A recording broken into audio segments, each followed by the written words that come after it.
À la suite du passage de 3 mois brésiliens dans l'estuaire de la Seine, le narrateur est pris de troubles étranges, angoisses inexpliquées, pressentiments bizarres, cauchemars. Son angoisse redouble lorsqu'il est témoin d'étranges hallucinations. Sa carafe d'eau se vide toute seule pendant la nuit. Une rose flotte suspendue dans l'air comme portée par une main invisible. Avec une peur croissante, le narrateur se convainc qu'un être mystérieux le hante pour s'emparer de son âme et contrôler sa volonté. Un soir, il parvient à saisir une forme flottante dans un miroir. Dès lors, la présence de cet autre ne fait plus de doute et le narrateur lutte frénétiquement pour le détruire. Il parvient à l'enfermer dans sa maison et y met le feu. Un instant soulagé par cette victoire apparente, il est saisi par un doute effrayant. Et si cet ennemi matériel était indestructible? L'Horla peut être considéré comme le chef-d'œuvre des contes fantastiques de Maupassant. Dans la seconde version, le récit du narrateur est présenté sous la forme d'un journal qui retrace, par son rythme haletant et ses phrases saccadées, la montée de l'épouvante. Certains ont voulu voir dans ce conte le tableau inquiétant de la paranoïa dont souffrit Maupassant. L'angoisse que l'on ressent à la lecture du Horla ne tient pas tant à la nature de cet être mystérieux qu'à la description de la peur elle-même. Maupassant a écrit ses contes alors que son état de santé se dégradait. Il avait déjà eu des malaises nerveux, il était surmené par le travail et les drogues, essayant en vain de calmer ses névralgies. Puis, son état mental fut lui aussi touché. Hallucinations, dédoublement de la personnalité, besoin de solitude, paranoïa. Cette histoire déconcerta les lecteurs de Maupassant. On la rapprocha par la suite de la triste fin de son auteur, comme s'il fallait y voir un témoignage de ses propres troubles mentaux. Au vrai, ce n'est là qu'un écrit purement littéraire et naturaliste. Il faut chercher son origine bien moins dans Hoffmann et dans Poe que dans la grande vogue des études sur les maladies du système nerveux entreprises par le docteur Charcot. Ce thème de la terreur dans le plan surnaturel, propre à bouleverser notre esprit, reparaît dans un autre conte du recueil, l'un des plus beaux et des plus connus de Maupassant. C'est l'auberge. Ulrich, un jeune montagnard suisse, doit passer l'hiver comme gardien dans une grande auberge dans la haute montagne. Son compagnon, Gaspard, disparaît au cours d'une partie de chasse et Ulrich se croit persécuté par son âme.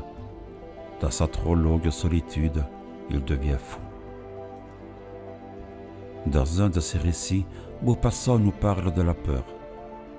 J'ai peur de la peur, peur des spasmes, de mon esprit qui s'affole, peur de cette horrible sensation, de la terreur incompréhensible.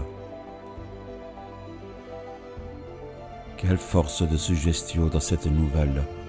Maupassant exprime mieux que personne la déraison dans ce monde effrayant dont il a écrit peu de temps avant que la maladie le conduise à l'enfermement 2 versions pour parvenir à ce chef-d'œuvre de la littérature fantastique.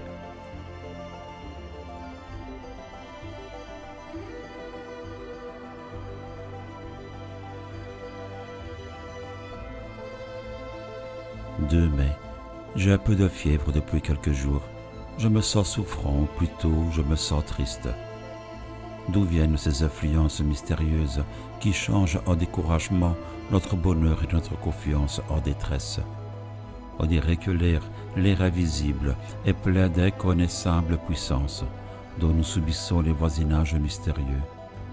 Je m'éveille plein de gaieté, avec des envies de chanter dans la gorge. Pourquoi? Je descends le long de l'eau et soudain, après une courte promenade, je rentre désolé, comme si quelque malheur m'attendait chez moi.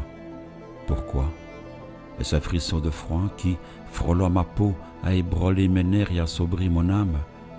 Est-ce la forme des nuages ou la couleur du jour, la couleur des choses si variables qui, passant par mes yeux, a troublé ma pensée? Sait-on tout ce qui nous entoure, tout ce que nous voyons sans le regarder, tout ce que nous frôlons sans le connaître, tout ce que nous touchons sans le palper, tout ce que nous rencontrons sans le distinguer, a sur nous, sur nos organes et, par eux, sur nos idées, sur notre cœur lui-même, des effets rapides, surprenants et inexplicables. Comme il est profond ce mystère de l'invisible, nous ne le pouvons sonder avec nos sens misérables, avec nos yeux qui ne savent apercevoir ni le trop petit, ni le trop grand, ni le trop près, ni le trop loin, ni les habitants d'une étoile, ni les habitants d'une goutte d'eau, avec nos oreilles qui nous trompent, car elles nous transmettent les vibrations de l'air en notes sonores. Elles sont des fées qui font ce miracle de changer en bruit son mouvement et par cette métamorphose donnent naissance à la musique qui rend chantante l'agitation muette de la nature, avec notre odorat plus faible que celui du chien, avec notre goût qui peut à peine discerner l'âge d'un vin. Ah, si nous avions d'autres organes qui accompliraient en notre faveur d'autres miracles, que de choses nous pourrions découvrir encore autour de nous.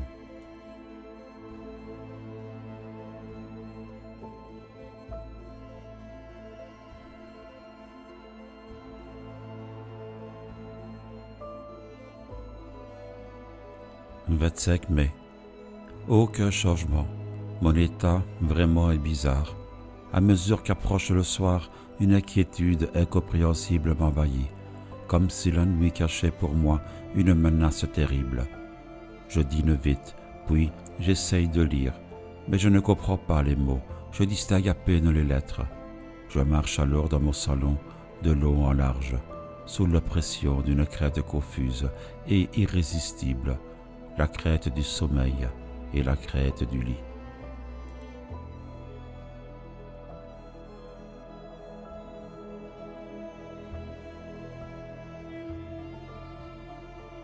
Je repris. S'il existait sur la terre d'autres êtres que nous, comment ne les connaîtrions-nous point depuis longtemps? Comment ne les auriez-vous pas vus, vous? Comment ne les aurais-je pas vus, moi? Il répondit. Est-ce que nous voyons la 100 millième partie de ce qui existe? Tenez, voici le vent, qui est la plus grande force de la nature, qui renverse les hommes, abat les édifices, déracine les arbres, soulève la mer en montagne d'eau, détruit les falaises et jette au brisant les grands navires. Le vent qui tue, qui siffle, qui gémit, qui mugit. L'avez-vous vu et pouvez-vous le voir? Il existe pourtant.